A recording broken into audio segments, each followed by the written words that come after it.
राजस्थान के जयपुर के काला डेरा स्थित चप्पल फैक्ट्री में एक मजदूर के प्राइवेट पार्ट में उसके साथी ने मजाक में प्रेशर पंप से हवा भर दी, जिससे उसका शरीर फूल गया और आंतें फट गईं।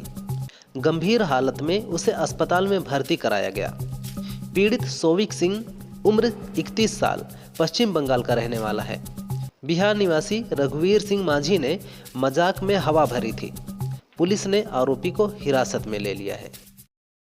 तेलंगाना के नागर कुर्नूल जिले में शनिवार सुबह SLBC टनल प्रोजेक्ट का एक हिस्सा गिर गया, जिसमें 30 मजदूरों के फंसे होने की आशंका है। हादसा सुरंग के एंट्री पॉइंट से 14 किलोमीटर अंदर हुआ है। 4 दिन पहले ही दोबारा काम शुरू हुआ। तेलंगाना के CM रेवंत रेड्डी ने सुरंग हादसे पर दुख जताया है। कलेक्टर, SP, अग्निशमन विभाग, हाइड्रा और सिंचाई विभाग के अधिकारी घटनास्थल पर पहुंचे हैं। बीजेपी नेता जगदंबिका पाल ने अखिलेश यादव को जवाब दिया है। जगदंबिका पाल ने कहा, अखिलेश ने खुद संगम में डुबकी लगाई थी, तब उन्होंने कहा था कि मैं संगम में कुंभ स्नान कर आया। उन्होंने पूरे देश को एक संदेश दिया और अपनी आस्था जताई। आज वह उसी कुंभ में सनातन का अपमान कर रहे हैं। हमारी सालों से आस्था है कि गंगा जल कभी प्रदूषित नहीं होता है। उस गंगा जल को अखिलेश कह रहे हैं कि प्रदूषित हो गया है। बॉलीवुड की डिम्पल गर्ल प्रीति जिंटा ने अपनी फिल्म कभी अलविदा ना कहना से एक राज खोला है। उन्होंने बताया, सेट पर उन्होंने शाहरुख खान को जोरदार थप्पड़ मारा था। प्रीति ने बताया, मैंने सच में शाहरुख को थप्पड़ मारा था।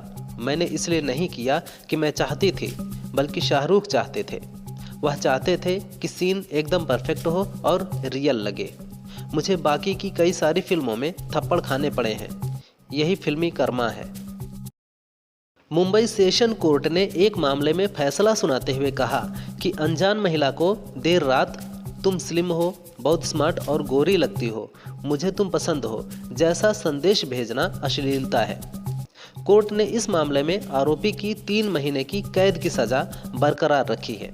कोर्ट ने कहा कि दोषी अपने बचाव में यह बताने में असफल रहा कि उसका और महिला का किसी भी तरह का संबंध है। आरोपी ने कहा था कि उसे झूठे केस में फंसाया गया है।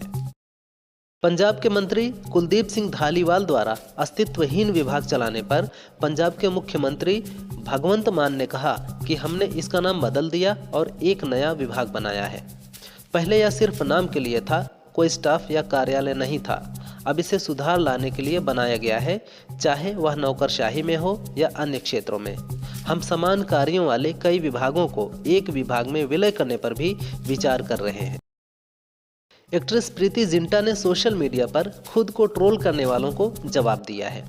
उन्होंने X पर लिखा, सोशल मीडिया पर लोगों के साथ क्या हो रहा है, हर कोई इतना सनकी हो गया है। यदि कोई AI चैट बॉट के साथ पहली चैट के बारे में बात करता है तो लोग मानते हैं कि यह एक भुगतान किया गया प्रचार है।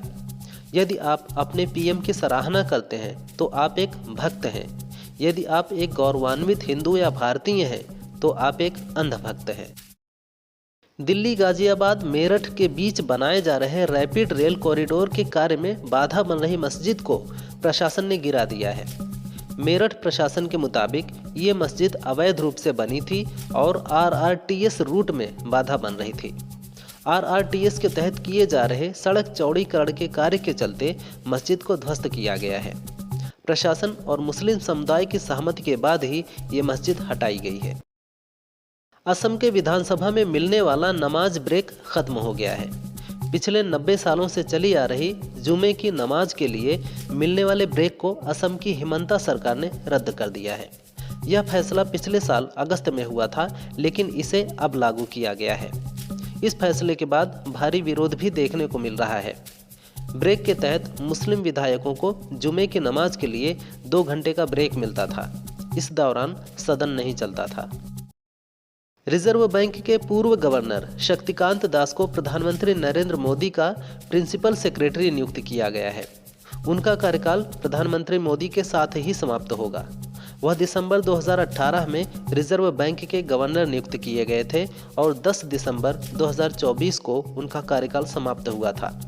आदेश के मुताबिक वह PM के principal secretary 1 doctor PK Mishra के साथ PM के प्रिंसिपल सेक्रेटरी के रूप में काम करेंगे।